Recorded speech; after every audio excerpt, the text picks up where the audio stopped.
Hey, new patient group and WrightChat Nation, welcome inside the broadcast booth. Brian right here, and welcome into the third episode of Season 7, Episode 96 overall, the new patient group podcast. We keep rolling along. Hope your Q1 of 2024 is going great out there. Today, we're going to be diving into a really important leadership lesson. This is one of my favorite ones to teach.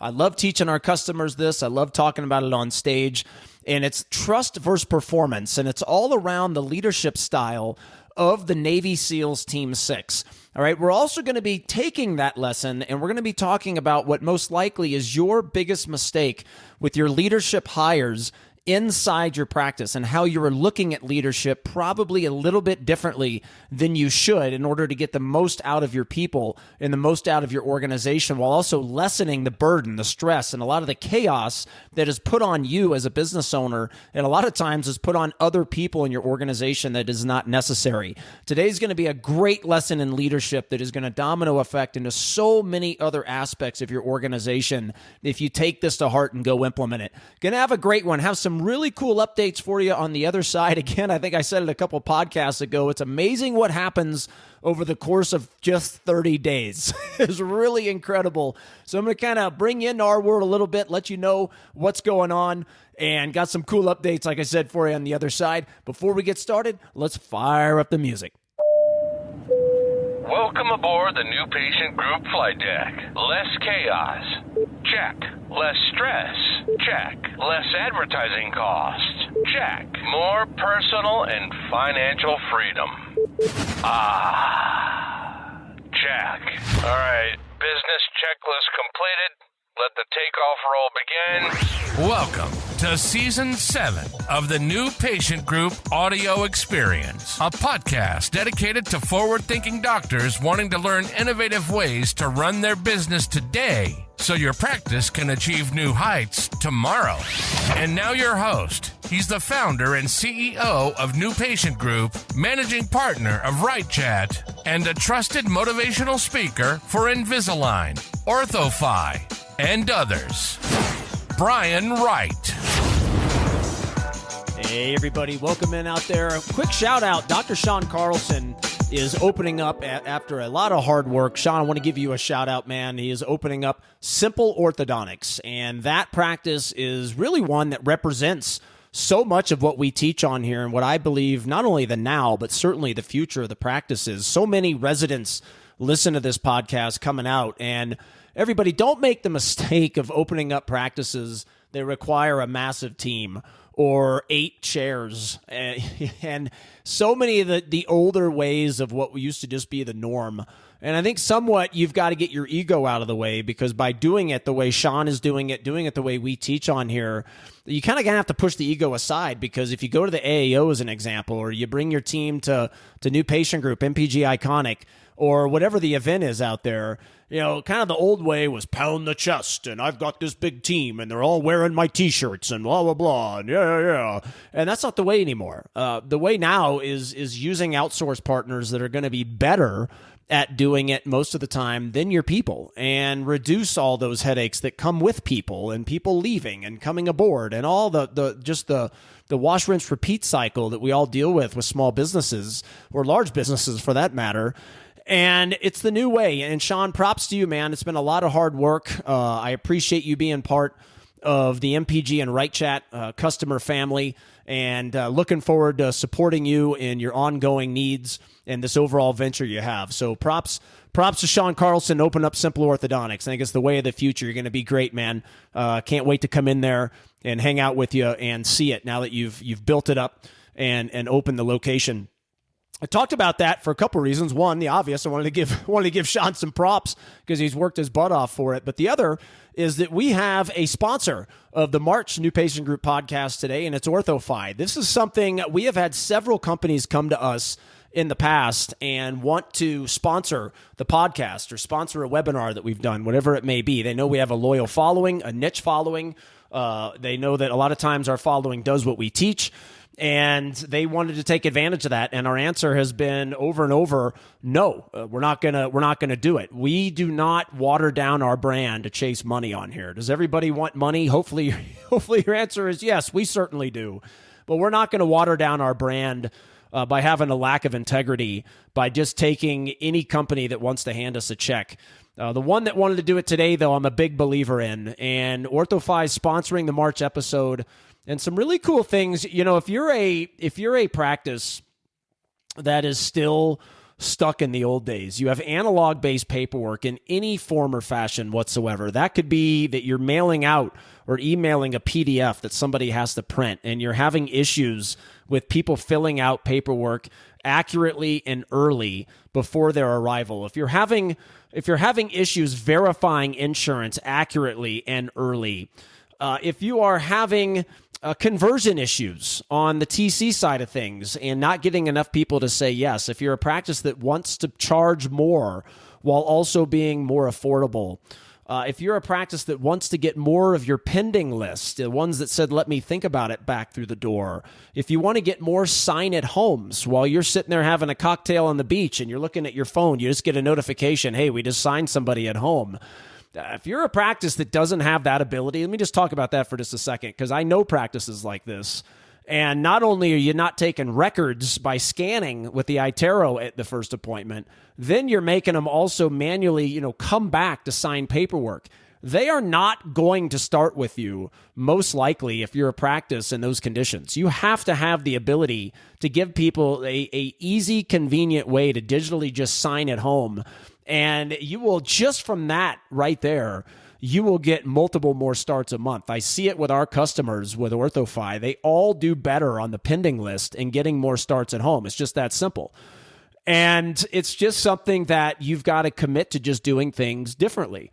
Your OBS list, when Joey is not ready for treatment, the OBS is a disaster inside practices. One of my favorite features of OrthoFi is just the digitalization of that OBS and pending lists and the automation that a lot of it comes with. Their payment slider. I think a lot of people look at OrthoFi as the payment slider company, and it goes so far above and beyond what it can do for you. It can enhance the patient experience. It can enhance the conversion on the new patient phone call, from just being able to edify things that other practices don't have the ability to edify. So it makes you stand out and be unique prior to them even coming through the door. I see our customers that use our online marketing. We help them do tons of video marketing around just the affordability and the technological advancement and so many different things that OrthoFi allows the practice to do to be different than the other 2, 3, 4, 5 opinions. It is an amazing company. And again, like if you're a practice that has been thinking about using OrthoFi, now's a great time. I'm going to announce a nice partnership promotion with them here in just a second. But if you're a practice that's been thinking about it, maybe you haven't heard great things, maybe you're a practice using it now and you're not succeeding with it, or a past practice. Look, the reality is you have to use all the tools. You have to use the tools right. You've got to be a compliant customer. And when you do, OrthoFi is an absolute no-brainer for the practice. Their founder, Dr. Jamie Reynolds, is a customer of ours with New Patient Group and WrightChat. They are big believers in us. We are big believers in them. And I'm proud to announce them sponsoring this podcast. And we have a great offer for you if you are a practice that has been considering this. And this could be, hey, look, I don't have an employee to handle some of this stuff on their own. I'm having massive conversion issues. Again, I'm analog based on my paperwork. You have high turnover, whatever it may be. Look, OrthoFi can change the game for your practice. I want you to give them a chance. And right now is a great time. Just make sure you mention my name, Brian Wright, and one of my companies, New Patient Group or WrightChat, whenever you do, and you're going to get $3,500, $3,500 off their implementation fee. So a great offering to jump aboard with them right now. Also, if you're a non-WrightChat customer as it stands today, when you bring aboard OrthoFi, you're also going to get a month free of onboarding with WrightChat, and we're also going to answer your new patient calls for you for 1 month so you can test out that service, listen to the calls, see our digital dashboard, and see what a game changer it can be for your practice. So a great partnership. Also, lastly, New Patient Group, we're going to do a free online marketing audit for your practice when you come aboard with OrthoFi as part of this implementation in this partnership offer from OrthoFi. So great time to act. Speaking of OrthoFi, so we've been doing this now for a few years, and at the AAO, we're doing a pre-AAO masterclass workshop, and we've been doing it for a few years now. Every year it's changed. A few years ago, Dr. Bob Skopek and I did it. Last year it was Dr. Jamie Reynolds, his TC, Danielle, Oliver, and myself. This year, it's going to be Oliver and me, and we're going to be talking about so many cool things on transforming the overall new patient journey, as well as what happens after they buy. So many things that represent on how to be a people business first, and this is open to your team. You're already going to AAO. If you're already going, make sure to come early and join us for that Friday masterclass. We want to pack the house. It is good for all your team members. So bring them in, take notes, have a great time. You're going to learn amazing things from us, and so excited to be doing that masterclass with somebody that I consider a friend of mine and highly respect in the business world, Oliver from OrthoFi.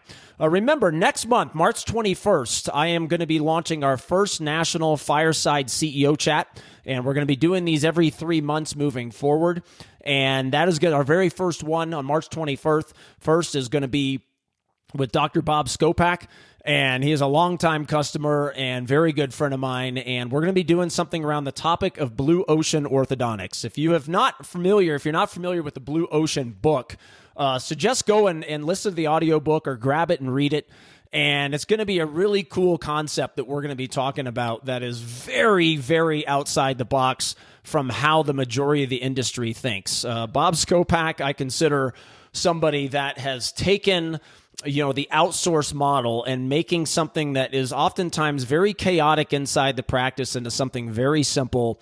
And it is a beautiful thing to watch his practice function in just such an efficient way. That's going to be an awesome one. I'm going to put all the registration links in the podcast description below. So for that webinar, the National Fireside Chat that I just talked about with Bob Skopek, that registration link will be in the podcast description. As far as the promotion goes with OrthoFi, I will put some more information with that in the podcast description. And then I will also put the registration link to the pre-AAO workshop with Oliver and I, our masterclass. I'll put that registration link in the podcast description below as well.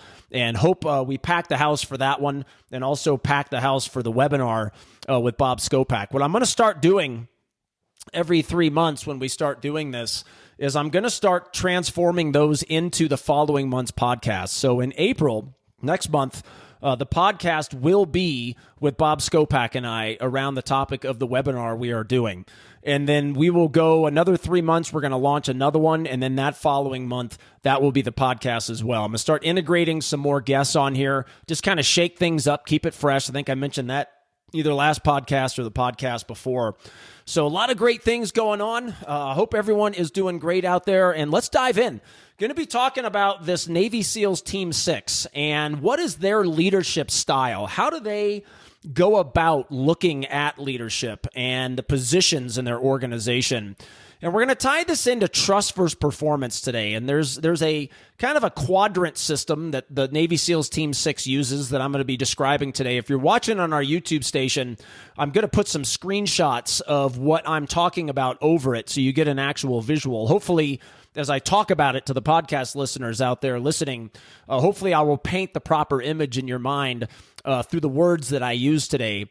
And it's something really cool because it's so different than how so many of you out there just go about putting people in the quote-unquote leadership positions. I view just the leadership positions inside so many of your practices out there as a I don't want to call it a failure. I just want to call it a real problem. Like if you are a business that was out in the real entrepreneur world where you had to run it at a high level in order to make money, which you've heard me say a lot of times on here, a lot of you are still very lucky where you can have so many holes in your organization yet still bring home $500,000 a year or even $1 million a year.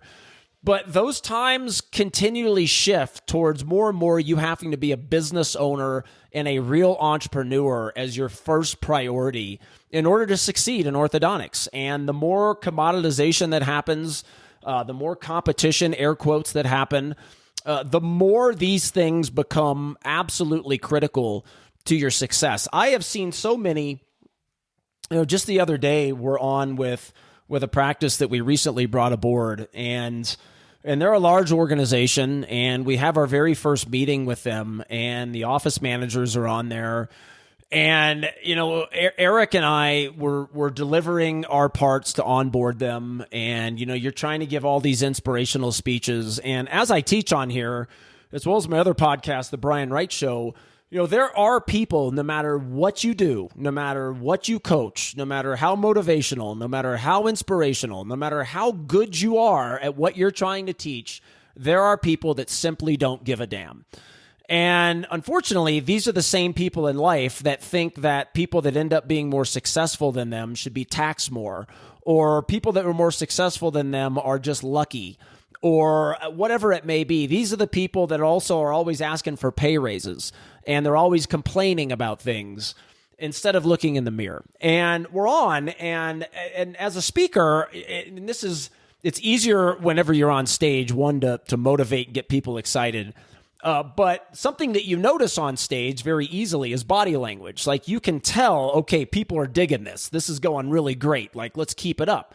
Or you can tell, oh boy, this isn't going very good. Like, I need to kind of pick it up. I need to change my delivery. I need to figure something out to get the crowd engaged. And on webinars, it can be harder. But over time, we've done so many of these Zoom sessions that you can tell who's engaged, you can tell who's paying attention, blah, blah, blah. Well, with this practice, it kind of goes into what I've been seeing for so many years inside so many practices out there, is that the leadership team aren't leaders at all. Like, I'm sitting there looking at a group of people that are supposed to be engaged, and they're not taking notes. They're talking to each other. They're goofing off. They're not paying any attention. They're typing on their computer while we're talking. Like, there's zero engagement or very little engagement from the people that are supposed to be on the team that is engaged the most in order to make other people better. And that wasn't happening at all. And in so many organizations out there, you are taking positions. And a perfect example, this is something that I think all of you that listen can relate to. It's a perfect example. So you have a clinical lead in the back. Why is that person, we'll just use the name Betty. Why is Betty your clinical lead? And your answer that you're probably telling yourself right now is, well, Betty's been there the longest. She knows what I expect on the clinical side. She knows the protocols. Her hand skills are probably good. These are probably the things that you're saying to yourself right now. Like, I can trust her. She's got the right instruments set up. Blah, blah, blah, blah, right? That's the answer most of you have on why Betty is the clinical lead. And for sports fans out there, and I like the sports analogies because there are so many things that make sports organizations who are good year in and year out, regardless of turnover, regardless of just the uncontrollables. They may not win the whole thing, but every year going in, they're good. And we know, like in the NFL, the NHL, the MLB, Major League Baseball, and the NBA, there are teams, and there's exceptions. It's not that they don't have down years, but for the majority of that, there are teams that are really good, or at least good, year in and year out. And if you take the sports analogy and you look at the coaching staff, who becomes normally, again, there's exceptions, but this is the rare exception in sports, who becomes the greatest coaches? And if you look at who becomes the greatest coaches in sports, rarely to ever is it the superstar player. Rarely to ever is it that player that's got the hand skills, that knows the clinical stuff, all the things that I just described a minute ago. Rarely is that person become the leader of the team from a coaching standpoint. Who are the great coaches if you look back over history? Well, the majority of them are role players. They may even have been bench players that really never even got into the game. And obviously, everybody's a great player if you get into any professional sport whatsoever. But once you're there, then you have different layers, right? You have not so good players. You've got average players. You've got good players. And then you've got the superstars. And the coaches, if you go back throughout history, again, are ones that oftentimes couldn't even get into the game at the professional level. There's even some great coaches that never even played at the professional level that are great coaches at the professional level. And you sit there and you start asking yourself, Why? Why is that the case? And the answer lies what we're going to be talking about today in trust versus performance, the Navy SEALs Team 6, and this quadrant system, this graph system on what they use in order to determine, one, who they're even going to bring aboard in their organization, but also who is going to be the leaders in their organization. And this is really today going to flip so many things that you are doing inside the practice on its head. And I think so far today, a lot of you out there are probably nodding your head. Yeah, that is how, you take a clinical lead, and Betty back there, that is why I have her there. And what we're going to be diving into today, and it's proof of what we teach, because the Navy SEALs Team 6, if you're not familiar with, I'm sure everybody out there is familiar with the Navy SEALs. The Navy SEALs Team 6 is like the Mission Impossible Tom Cruise team of the Navy SEALs. It's like the Navy SEALs is unbelievable, the best of the best, but then the Navy SEALs Team 6 is like a whole nother world above them. Like, these are like the freak shows of the freak shows. I mean, they are nutso. If you dive into Google and just look at some of the things they do and the training commitment that they are committed to, it is off the charts amazing. And you think of the Navy SEALs and the Team 6, and on the surface in your mind, you're probably thinking, okay, you've got people, and the way they're going to bring aboard people, they're going to bring aboard the strongest people, and they're going to bring aboard people that are full of confidence, and they're going to bring aboard people that they can trust to know that whenever, Joey is hurt out in the battlefield, Susie or Tommy or Chris or whatever is going to be able to get out there in the battlefield and pull them off and save their life. And I think on the surface, that is probably how most people perceive the Navy SEALs Team 6 is overall philosophies of who makes it, who stays, and who moves into leadership positions. And as you dive in, the really cool thing is none of what I just said is the case whatsoever. Muscle and strength and confidence and the ability to yank Susie off the battlefield if she gets shot or whatever it may be, or dive deep into the water and hold their breath long enough to get cross battle lines, to get into a position to be able to nail the person that we're fighting. None of that is the criteria of the Navy SEALs Team 6. So the question is, how do they do it? And let's dive into that. And I think a lot of you, not only is this going to help you have a different outlook on how you are looking at your leadership roles in your office, how you are hiring and promoting for those roles, but also just in general, what are the type people you're hiring? And so many of you out there, and I've done podcasts throughout the years around this topic. I'm going to be revisiting them because I like the way we look at it better today than we did 7 years ago, as an example. I like the way we teach it. But so many of you are trying to hire people that you don't have to train, right? That person that's been in the dental profession, orthodontic profession for so long, as an example, and they've got 25 years of assisting experience, and they've been answering the phone for 15 years. And you think that by doing that, you're just going to plug them into your organization and reduce the amount of training you have. And I will sit here and tell you, it's a horrible way to look at it. It's a lazy way to look at it. And I will also tell you that I think you are increasing your workload by doing that and placing way more stress in your team. And I think that when I talk about what we're diving into now, I think you're going to have light bulbs popping on all over the place saying, holy shit, this is my office. Like, oh my God, I've got to do something different. One of the podcasts I have at some point is around leadership and the most ironic thing about your leadership positions. And I'm going to touch on it a bit today. It's not the topic today, but I am going to touch on it a bit. Leadership, it's an interesting thing. If you look at, you take whatever, you take a sales role, and it's a sales role for whatever, let's say Invisalign, or for OrthoFi, or for dental monitoring, or for whatever, a restaurant supply company, whatever it may be.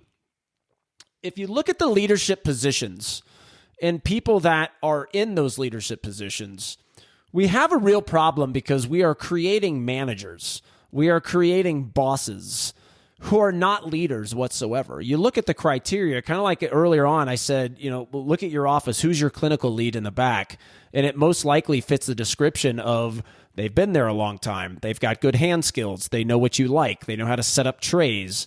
They know your protocols, things like that, right? And it's the same way of a lot of people in these sales examples that I'm given right now, is that you take somebody that's maybe been in your organization for, whatever, call it 10 years. They are always putting out better sales numbers, or consistently putting out better sales numbers than other people on their team. So what happens? Well, most likely what happens in your organization, those listening out there, again, execs with these companies we speak for and others, is that you then move them into a position where they're now in charge of the team who's in charge of your customer, right? In charge of the sale, in charge of also following up with previous people that they did sell. And you look at that person and you look at your sales team and you ask yourself, how much training do they get? And you go, well, they get a ton.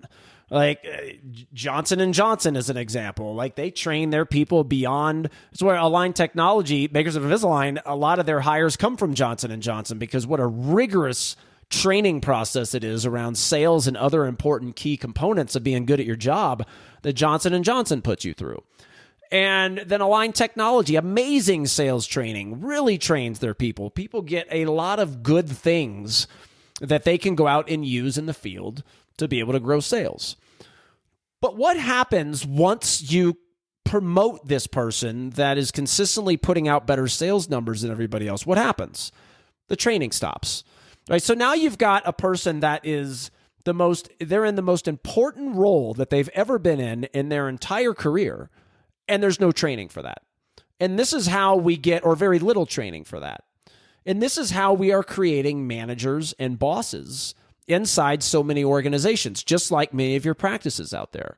The people that are in leadership roles, they are more, and this goes to a lot of people's heads, they are more in a position of rank, a position of title, a position of power than they are a leader at all whatsoever. And you're going to see that as I dive in. And imagine, so the Navy SEALs Team 6, imagine a graph. You've got a line going up horizontally, and then you've got a line matching it going across, the first line going up vertically, and the second line going across horizontally, and they match. So if you're watching on YouTube, you can see my hands, right? So you've got performance and you've got trust. And performance represents exactly what it talks about. It's trust on the battlefield, right? It's skill sets on the battlefield. And things like that. Then you've got trust going across the bottom. And let me kind of break this down easier. Performance is, can I trust you with my life? Right? Trust going across the bottom again, and you can see the screenshot on YouTube. Trust going across the bottom is, can I trust you with my wife? Right? So you have performance that is on the battlefield, and you have trust going across the bottom, which is off the battlefield. So you can see the difference, right? We've got one on the baseball field. We've got one on the practice whenever patients are coming through the door. We've got one on the basketball court. And then you've got the trust performance, which is the locker room, the clubhouse in baseball, the locker room in basketball and football, the lunchroom inside a lot of your offices out there, right? When we take our lunch break, or our 10-minute morning meeting before people, before you start seeing patients. These are things that are off your battlefield, and that is that trust component. And I think earlier, I'm kind of rethinking some thoughts here. I think earlier I may have brought up the word, when I said performance with that vertical line, I brought up trust then, and that's not the case. I'm not sure if I did or not, but I'm just kind of rethinking my thoughts. And again, if I did, that's not the case. Performance, vertical line, that is on the battlefield. Trust, horizontal line, that is off the battlefield. Right now, there are several components to this that are really key to honing in on how the best of the best look at these positions, and how you need to rethink how you've been hiring and looking at these positions. So if you've got the performance going up, trust going across, in the lower left-hand corner, we have low performer, low trust, right? That's the person that they suck at their job and they suck with the team, right? They're a bad baseball player and they're bad with their teammates inside the clubhouse. No organization, and this is, I think, easy to convince everybody, no organization wants that person. Right? Nobody wants the person that sucks at their job and also sucks with their teammate. Now, a lot of times, though, these people are still hired. Why? Because maybe on paper, there's a person that looked cheaper, so you hired that person, right? But just like so many I talk about on here, a lot of times if you hire a company to help your business grow, and if the company's cheap, just because they're cheaper on paper, they're costing you hundreds of thousands of dollars in lost opportunities compared to the other one that was $2,000 more a month on paper. That one that's $2,000 more a month on paper is actually the one that's cheaper because they're helping you plug the leaky holes. They're helping you grow. They're helping you reduce employee headaches, reducing the need to hire and train and blah, blah, blah. So many things that we teach on here. The paper is lying to you. And it's the same way from a pay scale standpoint. Some of you out there right now are nodding your heads. You're saying, yeah, I've got this girl named Judy. She's not that good at what they do, and the team doesn't like her that much either. And this is the person that falls into that lower left-hand corner, low performer, low trust. Then the total opposite spectrum is in the upper right-hand corner, right? This person is the high performer with high trust. This is the person that we all want, right? We all want the superstar athlete that also in the clubhouse helps make other people better, right? They're constantly working with their teammates to help them improve their career, help them improve how much money they're going to get to make the next time they sign the contract. They're working with, it's almost like another coach, right? They're working with them to help execute the playbook better. They're working with them on some of their weaknesses to help improve their career in order to improve the team. This is the high performer, high trust. These are the people that you can't have enough of. You know, many podcasts ago, I taught you how to separate cost from investment, and you cannot lump those into the same category. I think that was the last episode of 2022, I believe, where we talked about how your accountant is sabotaging your success and how accountants do not have the ability to differentiate between what a cost is and what an investment is. And as an entrepreneur, you must be able to differentiate that, and you must have those on paper because you always want to be increasing your investments and reducing your costs. And part of that investment was your fixed investments, right? You have fixed investments, fixed investments and variable investments. So in your fixed investments would go your rock star employees. And those people are your high performers, high trust. When you're not looking, they're always doing the right thing, or at least they want to do the right thing. That you hire a consultant and they will do whatever it takes to make sure that consultant pays off for your business in the highest of ways. And again, they're always the one that says, hey, can I stay late and help you? Right? They're always in the mindset of improvement. They're always in the mindset of making other people better. The problem with the high performer, high trust person is in any organization, in any industry, is those people come very few and far between. So whenever the Navy SEALs Team 6, as an example, gets a high performer, high trust, this is that person that's got the confidence. They come with muscles. They come with the ability that maybe other people just don't have. They're coachable, right? They can get better, not only because they have the skill sets to get better, but they have a growth mindset because they want to get better. They are coachable, right? If somebody falls in the battlefield, they can get out there and yank that person off and save their life. So absolutely, the Navy SEALs Team 6, just like you, just like me, just like all of us as business owners, we should always be on the search for the high performer, high trust. But as all of you are probably thinking to yourself, and I know that I am, is that those people are so few and far between that it's unrealistic that you're going to have more than probably one of those in your organization if you're a small business owner. But again, this is why I teach you should always be interviewing. The interviewing process should never stop. You should always have stuff out there because you never know who you're going to get. You never know who's going to come across the wire, send in their resume that is maybe that high performer, high trust. And until you have those people inside your organization, you should never stop trying, right? You should never stop trying. The interviewing process should be a consistent process. And the Navy SEALs Team 6, that's why they're always looking at the Navy SEALs and other avenues to constantly be trying to find the high performer, high trust in this upper right-hand corner. But they, just like you and I, know that those people are few and far between. So now we've got the lower left-hand corner, the person that nobody wants. Unfortunately, you may be stuck with them sometimes, but nobody wants the low performer, low trust. Then we've got the upper right-hand corner. We've got high performer, high trust, the person that everybody wants. Now let's talk about what happens in the upper left-hand corner, right? The person that is a high performer, but a low trust. And this is one that I want to focus on quite a bit today, because this is the person that a lot of you have in your leadership roles.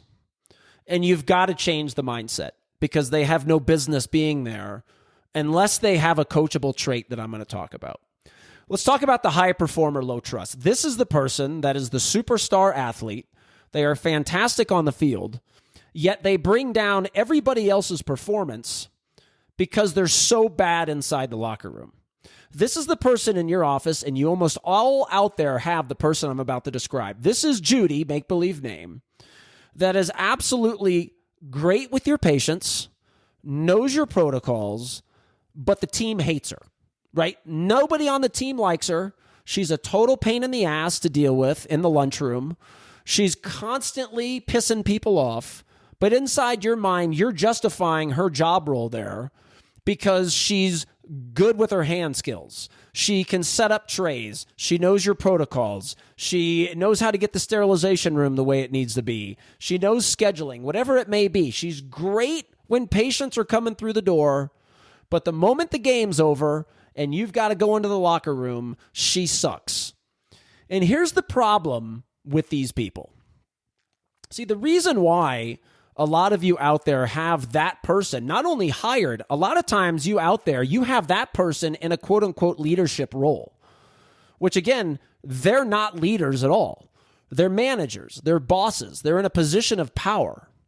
And the reason that you have them there is there are metrics that you can put your finger on. It's like the person that is good at sales, right? And you can put your finger on, damn, this Joey guy, every single quarter when we submit numbers, he's consistently, if not always, ahead of everybody else. This guy is amazing. We need to promote him. Meanwhile, the infinite side of things, the stuff that you can't put your finger on, is that the reason why the rest of the sales team isn't doing as good as they could, or they're doing really bad, really poorly, is because this Joey guy that you think is so good, he's driving down morale so much that it's driving down the performance of everybody else.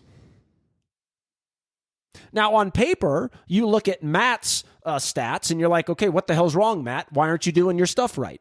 And you look at Judy's stats and you say, Judy, why aren't you performing right? Your stats are low. But the reason they're low is because of this Joey guy. He's a complete asshole inside the locker room. He hurts the playbook. He is keeping other people from implementing your ideas, blossoming in their career.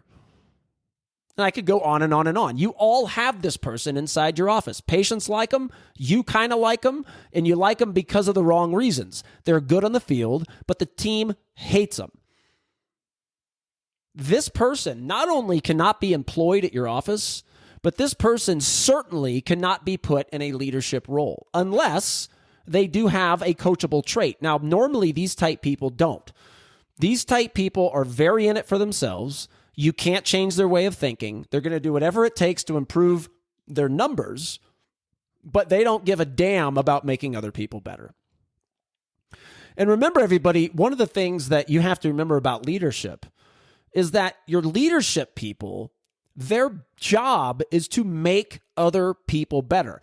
The high performer, low trust that we're talking about, these are the people, right, that keep everything inside their head because they have convinced themselves this is what makes them more valuable for your organization, right? And then you can't get rid of them. You're scared to death because, again, all make-believe names, Barry, he's got all this stuff buried in his head, and now you can't get rid of Barry because if you do, you're screwed because nobody knows anything. It's all inside Barry's head. Unfortunately, this is how a lot of office managers look at it, right? I'm going to keep my job by keeping everything inside my head. That's a position of power. That is not a position of leadership. A position of leadership says, I'm going to get everything out of my head.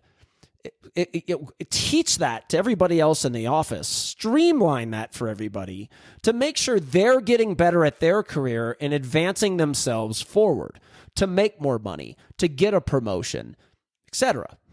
That's what a leader does. Obviously, amongst lots of other things. This is why, and again, a podcast for some time, talking about the best way to get rid of the best people in your organization. And the best way is to keep people like I'm talking about, the high performers with low trust. Those people will absolutely kill your culture. It will kill the morale, and the good people will leave you. If you're wondering why your turnover is high, these are the answers. Now, it's other things as well, but it's the people you have employed at your organization. Just because they're good at what they do does not mean they deserve any kind of leadership role whatsoever. I talk to the WrightChat, as WrightChat grows, one of the challenges, and I tell everybody in the organization, this is a good challenge to have, right? There's good and bad ones. A bad challenge is, hell, we can't make money or we're going out of business. And there's other ones too, but a good one is, hey, look, we're offering a really good service. We really care about the customer. People are coming aboard consistently. Okay, how do we keep the same quality as we scale up as we did when we had 5 customers? And that is a real commitment to excellence because it's hard. And it's why I don't think a lot of companies are very good as they scale because they lose the focus on the customer. And again, are we perfect? Of course we're not, but we sure as hell try to be. But as we scale up, I talked to the agents. I said, look, we're going to eventually be building teams. And the next promotion for you as an agent is to be running a team and interacting with the customer and training your own team and making sure that the people that you're answering for, the customers that you're answering for, that the customer retention is high. Like this is all stuff that we'll have visibility of that relates back to you in a role. And does part of the promotion to that leadership role, do they need to at least know how to do the call and be good at it? Yeah. Like, I don't want them to suck at the call. Like, again, that goes back to low performer, low trust, right? They're not good with their team members and they're not good at the call. Now you ask yourself, what about the people that are good at or good with their team members, not so good at the call? Well, it's not even my point of what I'm talking about right now, but that person I will take in a leadership role any day of the week. Like all of you out there, and I'm getting to this point on the Navy SEALs Team 6, all of you out there, you are so much better off having Susie, that's not so good of an assistant, be your lead assistant. That is such a different way and complete different mindset shift for so many of you out there. Because just because she's a good assistant doesn't mean she can make other people good. Doesn't mean she even gives a damn about making other people good. Doesn't mean she understands about how to create a vision. See, leadership is a trained skill set. So you ask yourself out there, you put somebody, I was saying earlier, this person that's great at sales, they get so much training to be great at sales, now they're put in the most important position of their life, and you don't have any training for it. It makes no sense, and so many of you out there do that. Betty, you've been here a long time, good clinical assistant, good hand skills, blah, blah, blah, now you're the leader. And she's totally lost because she has no leadership skills. So it goes to her head. She's got the title, position of power. Now she's a boss, not a leader. You all know the story. But with the WrightChat agents, I am constantly pounding in their head, the ones that will get that leadership role are the ones that show the ability of high trust. The ones that we know they're going to do the right thing when we're not looking for the right reasons. The ones that are constantly saying, look, I will stay late. I won't even ask anything for it. The ones that are constantly helping their other team members thrive, wanting to help their other team members thrive. The ones that are curious. The ones that are coachable.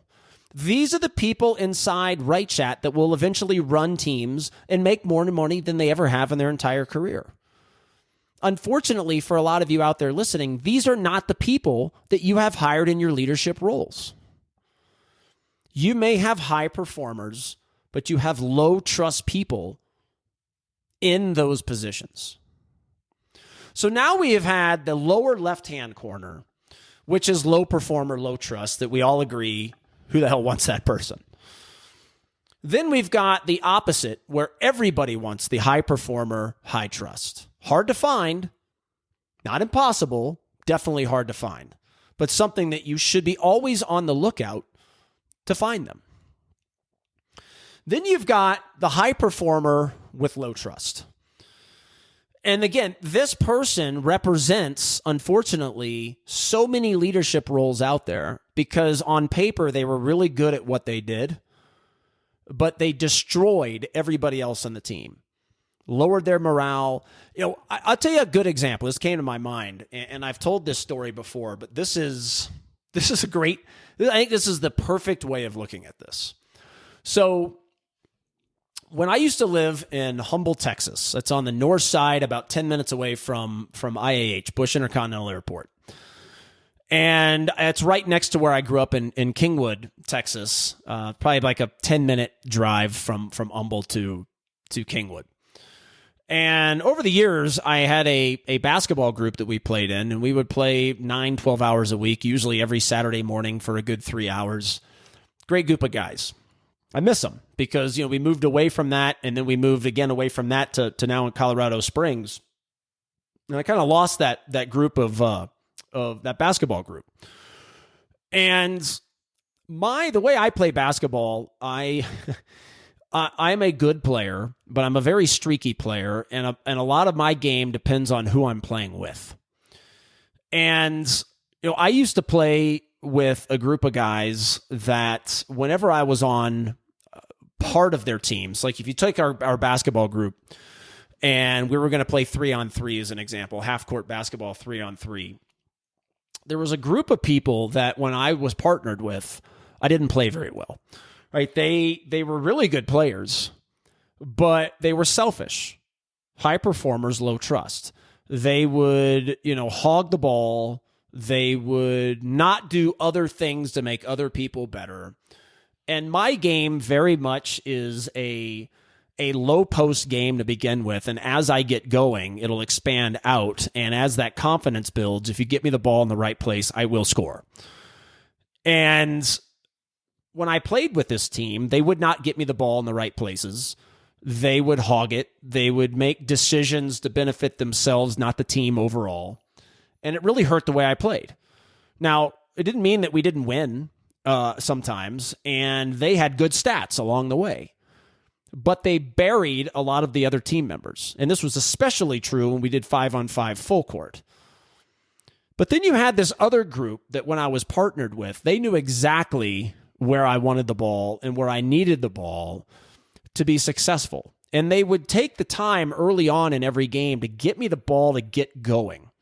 And as I got going, the whole team started to flow and get better, et cetera, et cetera. And those players, though, were not as good as the other players that I was describing a minute ago that were more out for themselves and wouldn't get me the ball in the right places, ball hogged it, didn't make the right decisions, made selfish decisions. So those people were better from a performance standpoint, worse from a trust standpoint. And the funny thing is that if you look back at our record, which we actually kept for a long time, we would actually keep the records and we would, create these leagues, and it was really fun. The players that I was talking about second ladder on the previous conversation were not nearly as good as the first ones I was discussing. But because we played together as a team, because there was a trust factor, because like if I missed a shot as an example, or if one of them missed a shot, we were like, hey, Byron was one of the one's names. We're like, Byron, hey man, that's okay. Keep shooting it. Like we would pick each other up, build each other's confidence. We defeated the teams that had better players very consistently, like at a 70 to 80% clip, like seven out of every 10 games, 8 out of every 10 games, we would win and oftentimes win by a lot, even though they had better players. You take University of Michigan, as I do this podcast today, they just won the national championship not too long ago. And same way, if you look at the highest recruiting classes in college football for the past few years, Michigan is not on them. But they had an unrelentless trust for each other, an absolute impeccable culture to build each other up and go the extra mile. And even though they may have had some lesser talent, their trust was so much at a higher level than other teams they played that it made up for some of the lack talent. Now, you can't have crap players, right? It's not like the basketball players I was just talking about were shitty. They're good players. They're just not nearly as good as the other ones that I played with. Same with Michigan. They have really good players. In some cases, they have great players. So again, it's not that they have crap, but the different, if they have a good player on their team going up against an exceptional player on another one, their good player is in a better position of winning because of the team and how unified their culture and their trust, etc. was. They would bring each other's game to a different level, higher than what maybe even their talent level was. Same way with the basketball group I played in. Those players, even though not as good, would bring my talent, my levels up to a different, higher performance standpoint. The excuse, obviously, and I was saying a minute ago about how you drive out your best talent is by keeping people that are high performers low trust. And the excuse is always, right, well, I can't find anybody. If I want to have a restaurant, I've got to be able to have people to wait the tables even if they're not good. And I get the argument. But understand that keeping those people, no matter what you've told yourself, keeping those people inside your organization will always do more damage and make you work harder than just getting rid of them. Period. Those people are tainting your culture like you cannot believe. And again, going back to, you say, well, this person has such good hand skills, or this person's so good at sales, Brian, or and that goes for inside the orthodontic world, any other world for that matter. It could be salesperson at your car dealership, whatever the hell. Like, boy, their numbers are always there. They're so good. Meanwhile, they're destroying the talents of everybody else and the abilities of everybody else. But you can't put your finger on that. Can't go to your practice management software or your business analysis data, again, for companies out there that are listening to this outside of orthodontists. You can't go to your business data analysis. Nowhere on there is it going to say, Joey's good at sales. But Joey reduced Janice's sales by 3 this month, Chris's sales by 5, Bobby's sales by 7, and Anthony's sales by 10. Nowhere can you see that. So what do? You put somebody into a leadership role because their stats say they're the best. That means they're a high performer, but the team hates them. Or maybe doesn't hate them, but you all know what I'm talking about. You all have this person. I've never been in a practice in my life where this type of person didn't exist. And this goes for the front, too. I'm using clinical leads a lot. As an example. This goes for the front, too. You have somebody that's great on the phones. They're great at greeting patients. They're happy. They're bubbly. But, man, when those patients aren't there, the team hates her guts, right? Or she just makes people mad, or she's constantly frustrating them. You all have this person, either in your clinical world, your admin world, or maybe you have one of each. And again, this is the person inside the Navy SEALs, the high performer, that would have these big muscles, these amazing confidence, that could save lives on the battlefield, but you can't trust them with your wife. These people do not make it in the Navy SEALs Team 6. They certainly do not make it in the Navy SEALs Team 6 as a leadership role, and they cannot be a part of your organization out there either. Your practice, your business, whatever the hell you want to call it, you got to get rid of these people.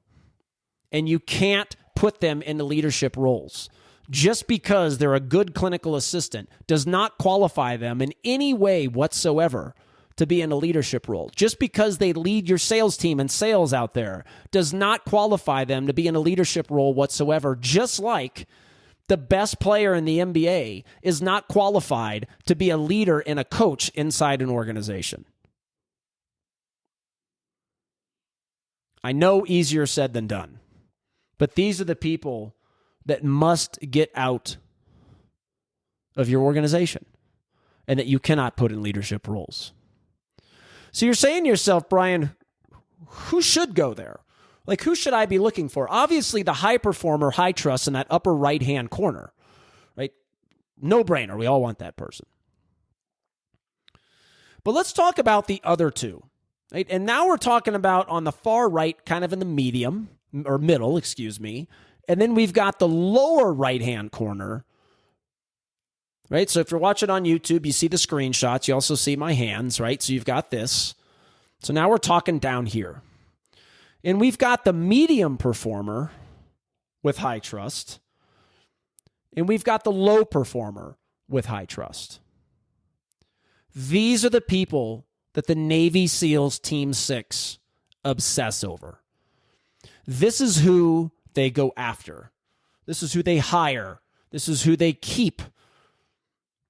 And there's very specific reasons for this that I want to dive into now and continue to reshift what you're looking at from a hiring standpoint, who you keep, who you move in to leadership roles in your organization. Let's go back for a minute to the sports analogy. I like to look at the medium performer and the low performer as kind of that role player. And this is more for the medium performer than any of those. Let's go back. Let's just talk medium performer, high trust for a minute.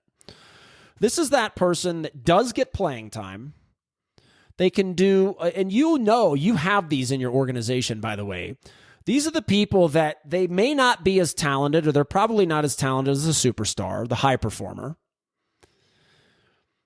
But they work harder than anybody. They will do whatever it takes to help you be a success. They are coachable. Now, they may not have the smarts and or the skill sets to take the coaching and become a high performer, but they're always trying. The team likes them. They help make the team better. If you need people to stay late, they're the first to volunteer. They're able to do different things in the office. Maybe they can answer the phones and also help you in the back clinically. Maybe they can TC, help you in the back clinically, right? Maybe they can do some marketing and also do another position in your office, whatever it may be. You know the person I'm talking about, and these people are invaluable. The Houston Rockets many years ago in the mid 90s in their dynasty era, back in the Elijah Wan and Drexler days, this is a perfect example of when they were winning championships, they had an amazing supporting cast. Mario Elie, Robert Horry, Sam Cassell, Kenny Smith, Otis Thorpe. For the first championship, Otis was there. Second one, he wasn't. And their two championships, they had amazing supporting cast. A lot of medium performer, high trust people. They made other people better, and they also played their role at a very high level. But then those players got traded away for another superstar, Charles Barkley. Now, they were also older, so they weren't as high performers, Drexler, Olajuwon, and Barkley. But also a lot of the role players that were so integral in the first couple championships, those role players were gone. They did not have a lot of medium performers on that team. They had high performers and they had low performers. Not a lot of medium performers. And it hurt them bad. Bad. So you all know this person. This person may be the person up front answering the phones that they're just not smart enough or talented enough to be great at it. But man, they try. And they really help the organization in a multitude of different ways. And the team really likes them. This is your medium performer and high trust. And these are the people that become really, really good coaches in sports. Really good coaches in sports. These are the people that you should be looking at whenever you need a leadership position in your office. Again, the Navy SEALs Team 6 also knows what I'm about to say. This is why they look for these people. Is that usually medium performers and high trust people are coachable. They want to learn. They want to get better, not only for self-improvement, but they know if they improve themselves, they're going to be able to improve other people, which is what a leader is. They're curious. They want to learn, like I just said, which is a big part of what leadership is. I did a podcast many seasons ago that talks about what's the one word. If you want to know if someone's going to be a good leader, what's the one word to look for? It's curiosity. You can't put people in leadership roles that aren't curious. Or that maybe they're curious because they're trying to find better ways of doing it than how they're doing it now. Whatever it may be, curious people make really good leaders. Because curious people, again, leadership is a trained skill set. It is not something that you can just put somebody in a leadership role and say, go get them, Judy. It is a trained skill set. And a reason why we've been trying to launch this for a while, the whirlwinds got us, but on the new patient group side, we're opening up a big Slack channel and creating a mastermind for the leadership roles in all of our offices. Because we want to have sessions training them on leadership and teaching them how to handle conversations and how to make other people better. And again, coaching things on what leaders do. They make other people better. They have tough conversations. They hold people accountable. They're on the floor monitoring. I love this whole, I'm an office manager. And this is where office managers listen to this. I think it's unfair because, and I have podcasts dedicated to this exact topic at some point. I think it's unfair what people do to you inside offices. It's like, I'm an office manager. I sit in an office all day long. Like, I can't stand the title. Like, your title should be Chief Leadership Officer. That should be your title. Because that is your job. Your job is not to babysit and manage the practice management software and sit inside a desk or behind a desk all day and close doors. That's not what great leaders do. You look at high-end restaurants, what do the managers do? They're on the floor. They're shaking the hands of customers. They're going to tables to make sure everything's okay. They're going around to their waitstaff to make sure the waitstaff has the tools they need to be great. They are, helping. If the waiters are shorthanded, the managers step in and help. Like, whatever it may be, they're on the floor. They're making people better. But what do office managers do in a lot of your offices out there? They sit in a room. And that usually I don't think is their fault. That's just a job description that it's always kind of been, and that's the job description you're handing them. And that is totally mismanaging what that job role is. That job role, again, is to make other people better. It's to advance the business forward. It's to take where you are today, be better tomorrow. It's constant change. Implementing change, helping you implement your ideas and strategies. It's a COO. It's a chief operational officer. Doctors listening out there, if you have an office manager, they are your COO. A COO's main responsibility is to make sure the vision of the CEO is getting implemented. The CEO is the visionary. The CEO is the idea person. The CEO is a person that's looking to tomorrow and 5 years from now. The other people's jobs in the organization are usually not that. That's the COO's job. But oftentimes, a lot of the quote-unquote leaders in a lot of your offices out there, they're the ones that have the fixed mindset. They're the ones putting the stops on all the new ideas. They're the problem. Again, high performer, low trust. And like I said, tons of podcasts around that little tangent in the future. Medium performer, high trust. You all know who these people are. Those are people, just like I talked to the WrightChat people, those are the people that should be next in line for your promotions. Not the the high performer, high trust, of course, but not the high performer, low trust. If the team doesn't trust them, they can't be in a leadership role, period. High performers, high trust, again, those are the people that you've got to get rid of in your organization, period. They can't last. Well, Brian, I can't find anybody. I get it. You do it. You suck it up for 3 months and add assisting duties to your calendar because that other person is hurting your organization more by keeping them than getting rid of them. Low performer, high trust. Bottom right-hand corner. See, the Navy SEALs Team 6 are sitting there looking at themselves and they're saying, look, let's take make-believe name Mike. And Mike comes in, and Mike is a scrawny guy, not really any muscle, doesn't have a lot of confidence. Okay. Most people on the surface would be like, no way, Mike's not making the Navy SEALs Team 6. He's out.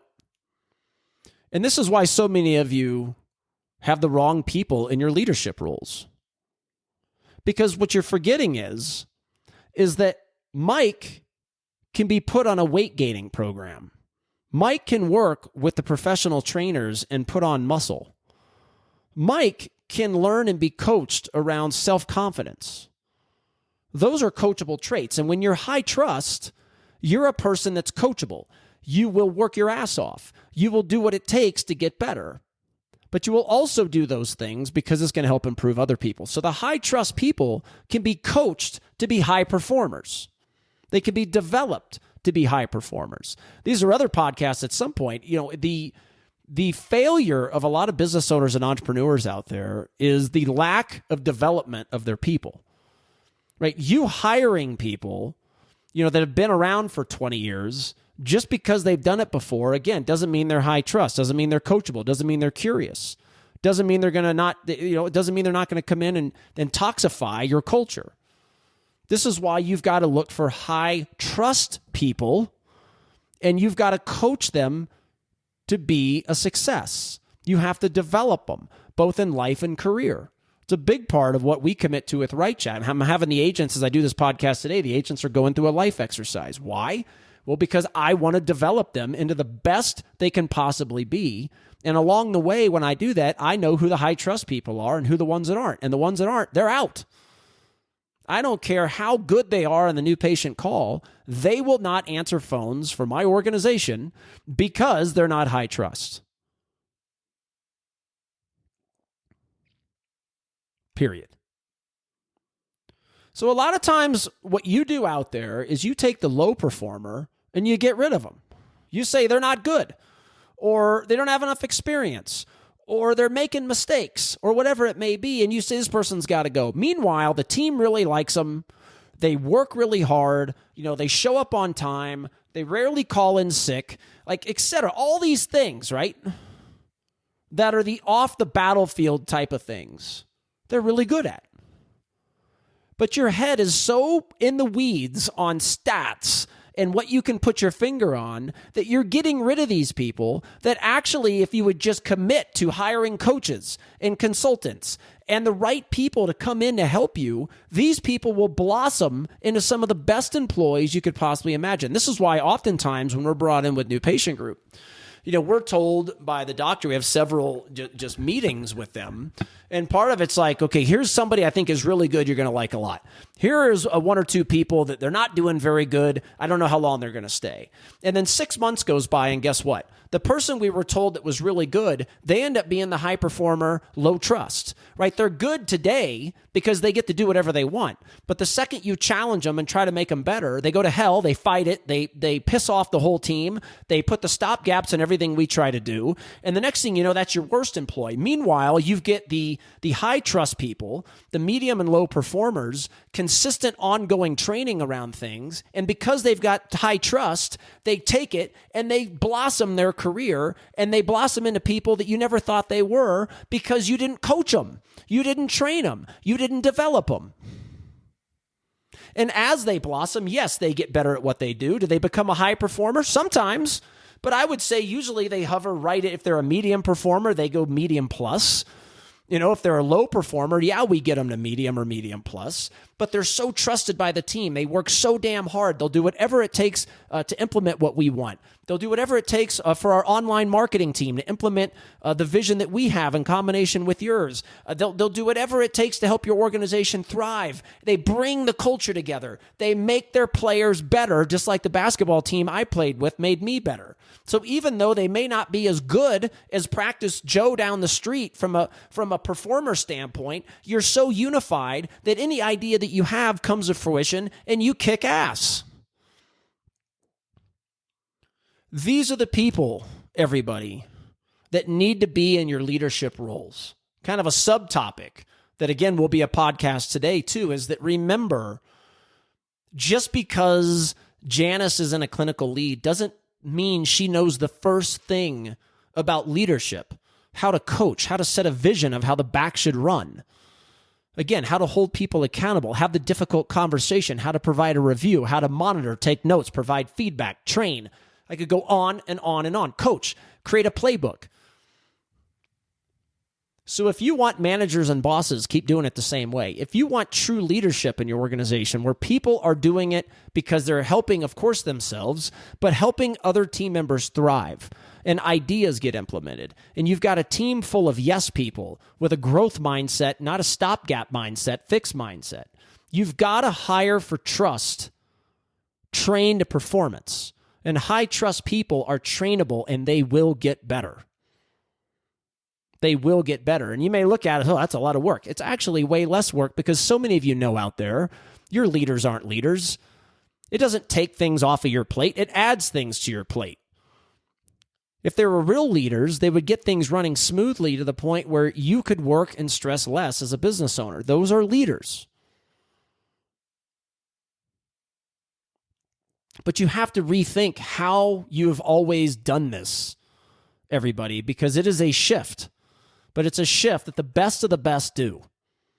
The Apples of the world, they utilize this hiring strategy, this promotion strategy that I'm talking about today. Of course, there's other very well-known companies that do the same thing.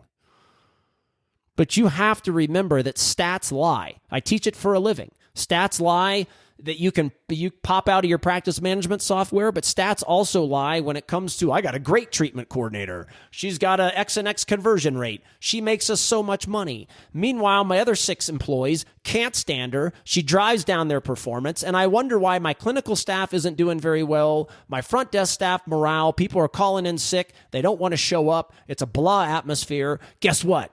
It's because of the TC that you think so great as a high performer, low trust person. If they are a low trust person, they must leave your office. And at minimum, you cannot put these people in a quote unquote leadership position, because if you do, you're going to create a position of power, of rank, and of bossmanship. And that is not how to be a leader. Rethink it, everybody, because if you do, you're going to be running it like the famous companies. Never stop looking for high performers, high trust. But they don't exist a lot out there. Doesn't mean you can't find them. You should look for them. But be constantly focusing around high trust people. And if they're not, you got to get them out of your organization. No matter how hard it may be, they've got to go. Rethink it all. Again, thanks to OrthoFi for being our sponsor here in March. Don't forget that great offer from them. If you're a practice that's struggling in any of those areas that I talked about before, go ahead and give them a try. Now's the chance. Get $3,500 off their implementation fee. Look in the podcast description for all the great things we have coming up. That promotion that OrthoFi is offering, our OrthoFi workshop that I'm going to be doing with Oliver. You are going to love it. I expect to see all of our podcast listeners in that audience, and look forward on March 21st.